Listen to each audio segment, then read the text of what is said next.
Hello everyone, this is Fahad Mirza and I welcome you to my channel. I just stumbled upon a repo on GitHub where it seems that Google is getting ready for a new SDK. SDK stands for Software Development Kit, and despite of the fact that Google already has a lot of SDKs when it comes to generative AI, it seems now they are getting ready for this new SDK which is primarily geared towards generative AI. We already have a lot of SDKs from OpenAI, from Mistral, from Anthropic, and even from AWS. And it seems that Google is now trying to make its SDK as simple as possible. Previously, one of the gripe with Google's AI offering was that it was quite hard to set up and quite cumbersome to set up. Early on, for example, if you're looking to use Google's Gemini models in your SDK, sometime you might have to set up your Google Cloud project. You have to do a lot of tinkering around its authorization and authentication.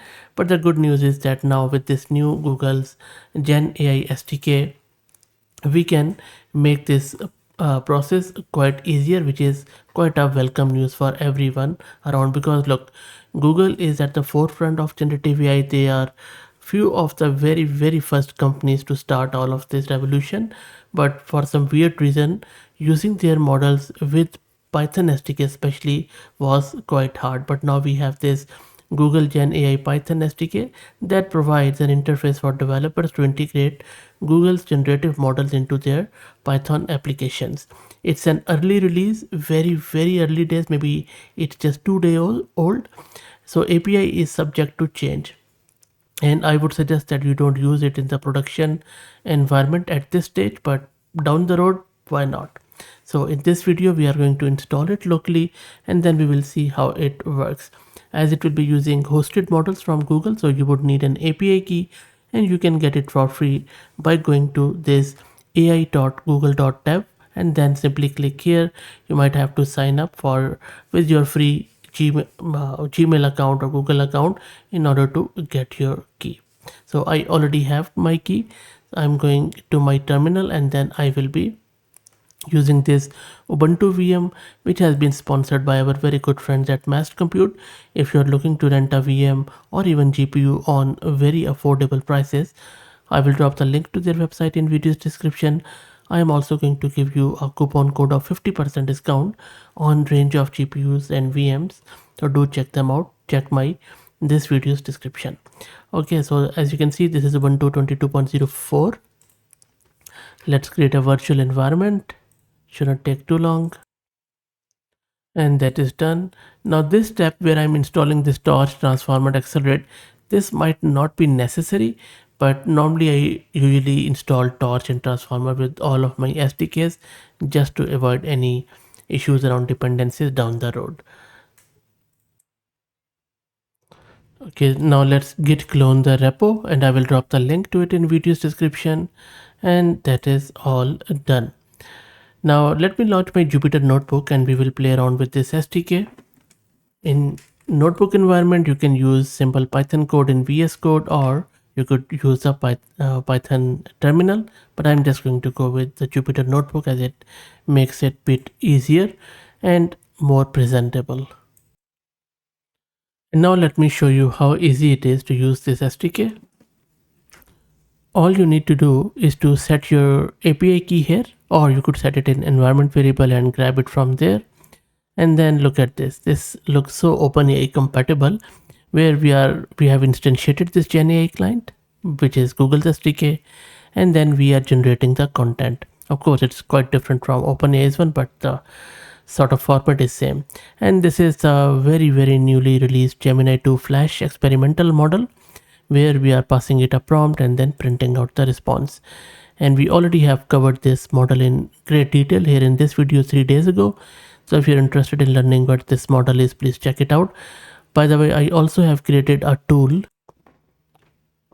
by using this new model. So if you go to my GitHub repo, which is a very small repo, and then from there you can just go to Gemini voice assistant, and this is a tool which I created like 3 days ago, I think few hours after it was created. So you can check it out. It's a very simple tool. I haven't even done a video on it yet. Okay, so and then you can use it as sort of a voice assistant by using this Gemini. Okay, so that was a shameless plug for my repo. Now this is all you need to do. So let me set my key and then run it, and then we will see what happens. And here is the response. You can see that it says I am a large language model trained by Google. So this is good that Google has made it quite simple now. You can also pass on a lot of other parameters like system instructions and configs and few of the temperature and hyperparameters. For instance, you can pass in the model name, and then this is the contents, and then this is a configuration where we are passing on this temperature, which is the hyperparameter, and then this is a system instruction to the model. And you can see that the model has set low as per the system instruction. And you might have noticed that a lot of people are these days using pydantic model with AI models, and pydantic is simply for data validation and where you want to have a structured output from LLM, and we have covered it in great detail on the channel. So for example, for pydantic one, you can go something like this, where we are not only giving it the model name, but also we are giving it some of the hyperparameters, and then we are controlling the output. So I'll just print it out and then I'm going to run it. There you go. It's a particular and typical pydantic response with all the formatting and all the configuration in between, which you can of course use it in your application. And similarly, you can do the safety settings too. Google is quite big on safety, which is quite good when it comes to AI. So here we are saying that say something bad, and then these are few of the safety settings that block only high, and there are a lot of other safety settings which you can use. There you go. It says here's something bad, and then it hasn't blocked it because it's not as bad, but you can try it out with some real bad prompt here. And this SDK also supports tooling or function calling. So for instance, you can define a function where whenever you ask something in natural language, LLM is going to convert it into a function call or function signature, and then this is a function signature which is just returning as is. But of course, you can do a proper function call as per your own use case. So let me run it to show you. There you go. It says it's sunny because this has been written by it, and it has just taken it all from natural language. Now in this case, function is being invoked automatically by your application.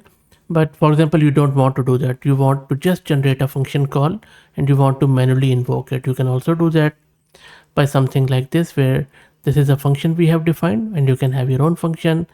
This is where the function declaration is being done, and this is where we are just getting the config that we just wanted to generate this function call. Let me also print it so that we know what is happening.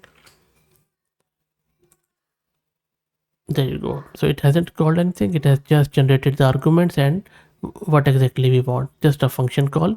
It hasn't really invoked it. And then finally, as I mentioned earlier, you can give it a proper schema in a structured way by using pydantics for something like this, that we are using this pydantic class where we have defined our data like this in a proper key value format, and then we are calling it with this pydantic data. So when I run it, so when I ask it give me information of the US, it is going to return me in this pydantic one, and we have passed it this schema here, and you see it has returned it just like that. So this is the structured output. So you can see things have become a lot easier, lot powerful, and this is all LLM, and this is the new frontier where now the focus will be more on these tooling, function calling, agentic software, structured output, and then just integrating and knitting all of this together in the existing applications, because already LLMs and their data and all that stuff has started to plateau. So that's it. I hope that you enjoyed it. Let me know what do you think. I will drop the link to it in video's description. If you like the content, please consider subscribing to the channel. If you're already subscribed, please share it among your network as it helps a lot. Thank you for watching.